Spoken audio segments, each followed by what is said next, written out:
Esse é o Ancapsu e nós vamos falar agora sobre o Cláudio Castro, que está botando também o Alexandre de Moraes para dançar, meu amigo. O Cláudio Castro não está tirando só nos traficantes lá no Alemão e na Penha, não, né? O Alexandre de Moraes, todo xerifão, né? Disse que vinha, que queria reunir com o Cláudio Castro para discutir a questão, se foi feita a coisa certa, se não foi, não sei o que lá. Eu já falei para vocês que é muito estranho o fato do STF ter colocado o Alexandre de Moraes para cuidar da DPF da favela.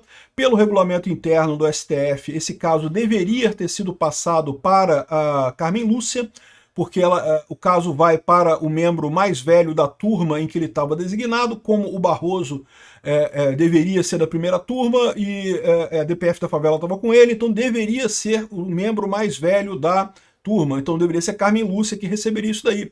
Isso não é uma sugestão do regulamento, não, isso é uma coisa obrigatória. O princípio do juiz natural diz exatamente isso, que não pode escolher. Ninguém pode escolher juiz, nem o próprio juiz pode escolher, nem o próprio tribunal pode escolher qual juiz que vai julgar um caso, né? E nesse caso, muito estranhamente, escolheram o Alexandre de Moraes. O Alexandre de Moraes disse que queria falar com o Cláudio Castro, não sei o que lá, tá a oposição toda cobrando que ele prenda o Cláudio Castro, não sei o que lá. Ele veio aqui para o Rio, ele não falou que não vai receber o Moraes no Palácio do Planalto, não, no Palácio da Guanabara, aqui perto de casa, aqui, Palácio da Guanabara, não. Vamos entender esse caso aqui, o que está acontecendo nessa história, qual que é o propósito do Alexandre de Moraes disso daqui, né? Essa notícia foi sugerida por Masha e Ursão Peter, Ian Curtis votava na Margaret Thatcher e várias outras pessoas. Obrigado aí ao pessoal que sugeriu notícias lá no nosso site, no visãolibertaria.com, e obrigado a você que está assistindo o nosso vídeo. Se você gosta do nosso conteúdo, por favor, deixe o seu like, se inscreva aqui no canal, né? Bom, então só para relembrar, aí fazer uma recapitulação do que aconteceu, né? Teve a mega operação lá no Morro do Alemão, ali, né? No Complexo do Alemão e da Penha,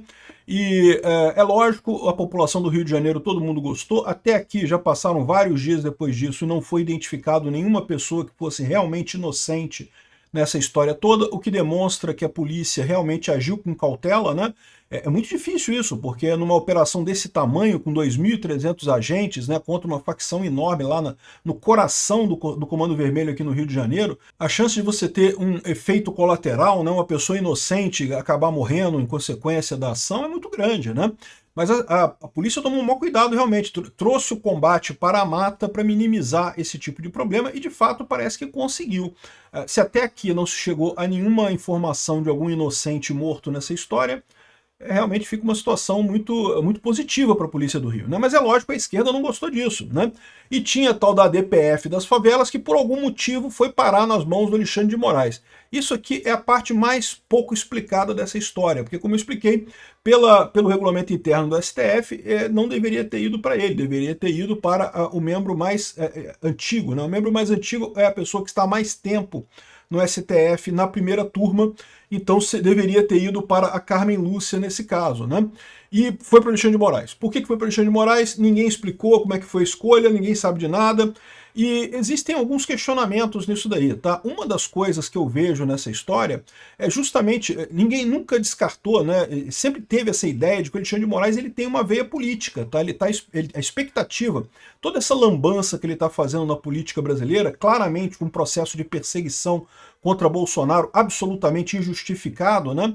Isso tudo parece levar a crer que ele tem ambições políticas aqui no Brasil, ele quer realmente se candidatar a presidente e coisa e tal.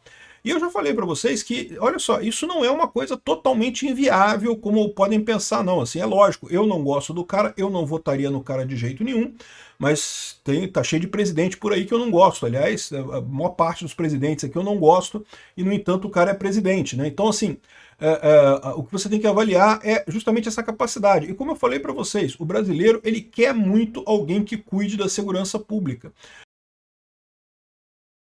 Essa figura de uma pessoa durona que combate o crime com muita força e coisa e tal, é uma figura que teria sucesso político aqui no Brasil, sim.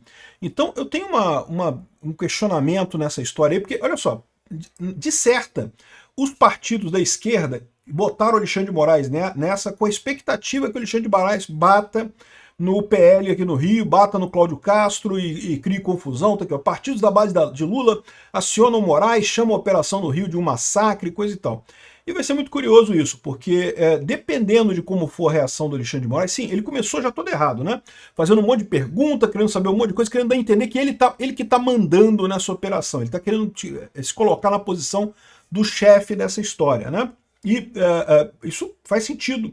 Se o objetivo dele for político, for realmente assumir esse lado durão de combate à criminalidade, e eu acho que ele não tem futuro agora por conta das sanções americanas, né? Ele fica numa situação muito delicada, mas assim, ele está tentando negociar isso daí. Ele acha que ainda consegue reverter as sanções.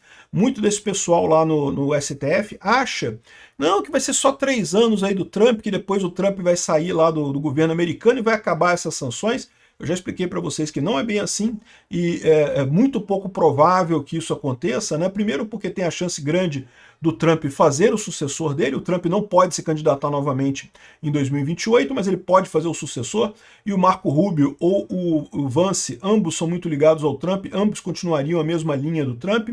Mas mesmo que não aconteça isso, mesmo que de fato entre um democrata lá nos Estados Unidos, o processo não é tão rápido e direto quanto pode parecer esse processo de tirar as pessoas da lista do OFAC, né? De qualquer forma, o Alexandre de Moraes está navegando nessa história. Então existe uma possibilidade, que o Alexandre de Moraes está realmente querendo ajudar a esquerda, e aí nesse caso ele vai querer espinafrar o Cláudio Castro, espinafrar essa opção toda aqui, mas existe a outra possibilidade dele estar querendo, na verdade, se colocar do lado correto nessa história, né? Eu não sei o que ele vai fazer com essa história, com essa vinda dele aqui ao Rio de Janeiro. O que me chamou a atenção foi justamente isso, o fato de que ele veio para o Rio de Janeiro, ou seja, ele fez aquele monte de requisito e coisa e tal para o Cláudio Castro e coisa e tal, mas ao invés dele exigir que o Cláudio Castro levasse lá, apresentasse informações em 48 horas, eu não sei o que lá, ele saiu de Brasília e veio ao Rio de Janeiro para se encontrar com Cláudio Castro aqui. Ou está vindo, ou já veio, não sei. Ele ou está aqui no Rio de Janeiro, ou vem agora, parece que o encontro dele é na segunda-feira. E o Cláudio Castro falou que não vai receber o Moraes no Palácio da Guanabara, não, tá? Não é uma visita política. O governador afirma que conversará com o magistrado no Centro Integrado de Comando e Controle, que articula as operações das forças de segurança, né? Então aqui no estado do Rio, tem, na verdade, 2 centros de comando e controle. Tem o Centro de Comando e Controle da Prefeitura do Rio de Janeiro e tem o Centro de Comando e Controle do Estado do Rio de Janeiro, que fica ali do lado do Sambódromo, ali perto do Sambódromo, ali na Praça 11, né?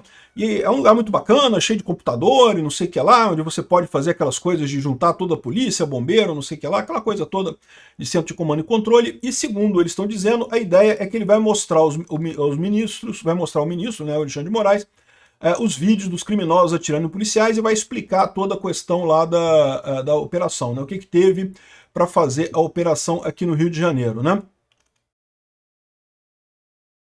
Então aqui, ó, o governador do Rio de Janeiro, Cláudio Castro, afirmou que deputados federais que se encontraram com ele na quinta-feira, dia 30, que pretende receber o ministro do STF no Palácio Guanabara, que não pretende receber no Palácio Guanabara, sede do governo, ele diz que receberá o magistrado no mesmo lugar que se reuniu com os parlamentares, o Centro Integrado de Comando e Controle, e que articula a ação de políticas do Estado. Então, o Alexandre de Moraes vai lá no Centro Integrado de Comando e Controle e vai ali ver as informações para ver se está atendido os requisitos lá da DPF da favela, né? Vamos ver o que vai resultar disso daqui, mas a verdade é a seguinte, que ó, Castro afirmou que a visita de Alexandre de Moraes não é política, é técnica. Ou seja, quem está mandando nessa parada é o Cláudio Castro, meu amigo. Eu vou te falar um negócio. Cláudio Castro está botando para ver nessa parada, até com relação ao Alexandre de Moraes, né? Aqui, ó, Castro diz que mostrará para Moraes os mesmos vídeos da Operação Contenção que foram assistidos pelos deputados. Né? Os deputados estiveram já aqui no Rio de Janeiro na quinta-feira e viram os ladrões atirando nos policiais, baleando 2 deles e coisa e tal. Tem toda a informação ali. E essa é a situação. Ou seja, eu não tenho dúvida nenhuma que a Folha de São Paulo está querendo jogar o Alexandre de Moraes contra o Cláudio Castro. Mas aí que está a grande dúvida, né? Minha dúvida é sobre qual é a intenção do Alexandre de Moraes nessa história. O Alexandre de Moraes pode ser só um bonequinho do PT mesmo. Nessa altura já cheguei à conclusão de que pode ser só isso mesmo. O cara, ou ele tem algum podre que o PT teve acesso e aí está mandando nele agora, é uma possibilidade, ou tem alguma outra forma de controle sobre ele que o cara está totalmente vendido para a esquerda completamente, o Alexandre de Moraes. Vamos ver o que vai acontecer nessa reunião, né? Os partidos da base do Lula querem que ele espinafre o Cláudio Castro, né? Inclusive, lembra que a Carmen Lúcia ela botou para rodar a votação que poderia tirar o Cláudio Castro do governo do Rio, né? E inclusive teve resistência dos outros ministros do STF, o pessoal não gostou dessa ação dela, porque né, no meio do fogo ali agora ela botou para votar esse negócio. Que história é essa, né? Ficou estranho realmente isso daí, né? E a Carmen Lúcia, vocês sabem, é a cachorrinha do Alexandre de Moraes. O Alexandre de Moraes manda, ela obedece, né? Então, tá muito estranha essa história toda aí dessa movimentação do Alexandre de Moraes lá no STF, né? Aqui, ó, Moraes se reúne com Cláudio Castro e Eduardo Paes na segunda-feira. Eduardo Paes é outro que está sumido, desapareceu completamente aqui no Rio de Janeiro. É impressionante. Não sei se vocês sabem, mas o Eduardo Paes é um chato do caralho, não para de aparecer na televisão, insiste em criar polêmica para aparecer na televisão, é lógico, por motivos eleitorais. Ele estava muito tranquilo de que seria o próximo governador do Rio de Janeiro. E eu falei para vocês, tinha tudo para isso mesmo. Agora eu já não sei não, tá? Agora eu acho que o Cláudio Castro tem capacidade de fazer o sucessor dele aqui com certeza, né? E bom, e além dessa coisa toda, o Moraes está sendo criticado porque, aqui ó, Maiorovic, o Moraes não é investigador, Castro que deveria ir a Brasília. Ou seja, o pessoal está achando estranho esse negócio do Alexandre de Moraes vir ao Rio de Janeiro, que seria o Cláudio Castro que tem que prestar esclarecimento, ele que tem que ir a Brasília, não sei o que lá. O pessoal está sentindo que tem alguma coisa errada nessa história, né? Aqui, ó. A ida do ministro Alexandre de Moraes ao Rio de Janeiro para audiência com o governador Cláudio Castro é um erro de sinal institucional, afirma o Maiorovic, né? O Maiorovic é esquerdista, vocês sabem, né? Mas ele é dos esquerdistas que critica o Alexandre de Moraes pra caramba, que reconhece que o Alexandre de Moraes está fazendo um monte de merda nesses processos todos, né? Aqui, ó. Maiorovic afirmou que tradicionalmente é o governador quem deve ir ao Supremo Tribunal Federal para prestar contas sobre operações como contra o Comando Vermelho, não o contrário. O sinal está invertido, quem deveria ir ou ser convocado para Brasília para audiência no Supremo era o governador. O sinal está absolutamente invertido. O colunista aponta que a visita de Moraes ao Rio de Janeiro antes das respostas oficiais do governador ao STF levanta dúvidas sobre o papel do judiciário na condução das investigações. Mas é exatamente isso, Maiorovic. O Alexandre de Moraes tem aspirações políticas. Ele quer entrar para a política. Ele acha que pode ser um personagem político relevante. Ele quer aparecer não como o juiz nessa história toda, mas como um partícipe nessa história toda, né? O segundo ponto, o juiz não é investigador, não é investigador. Isso tem que ser apurado, tá tudo errado, isso não é papel do juiz. O pessoal da esquerda tá chateado com esse negócio do Alexandre de Moraes, né? Então, ou seja, a esquerda não tá gostando dessa história aqui não, né? Aqui, ó, o tema de audiência de Castro com Moraes no estado do Rio de Janeiro está ou não cumprindo, foi determinado no julgamento da DPF das favelas, né? No caso da operação lá que deixou 117 terroristas mortos, né? Aqui, ó, o relator dessa ação era o ministro Fachin, mas como ele foi para a presidência, o caso foi redistribuído e Moraes foi sorteado relator. Olha que coisa curiosa, né? Eu não sei disso não. Quando o ministro, o presidente, quando o ministro vira presidente, os processos deles vão para o ministro que deixou de ser presidente. Então, todos os processos do Fachin foram para o Barroso. E o Barroso, em tese, estaria na primeira turma, só que o Barroso saiu. Então, isso deveria ser sorteado ou entre a pessoa mais velha da primeira turma, ou se você entender que isso devia ser sorteado na segunda turma ainda, para a pessoa mais velha na segunda turma, que seria o Gilmar Mendes, né? Então, ou era Carmen Lúcia ou era Gilmar Mendes. O Alexandre de Moraes não tinha nenhuma chance de pegar isso. Mas, enfim. Aí eles lembram aqui ó, que antes de se tornar ministro do STF, o Moraes foi secretário de Segurança Pública de Geraldo Alckmin em São Paulo e ministro da Justiça do Michel Temer, né? Ou seja, essa história toda está muito estranha aqui, né? Vamos ver o que vai resultar dessa conversa entre os dois aí, mas eu torço pelo Cláudio Castro. Obrigado por assistir o vídeo até o final. Além de curtir, compartilhar e se inscrever no canal, considere se tornar patrocinador com valores a partir de R$ 1,99. Clique no botão Seja Membro abaixo para saber as condições e vantagens de patrocinar o canal. Mais informações sobre o nosso projeto, visite nossos sites indicados na tela.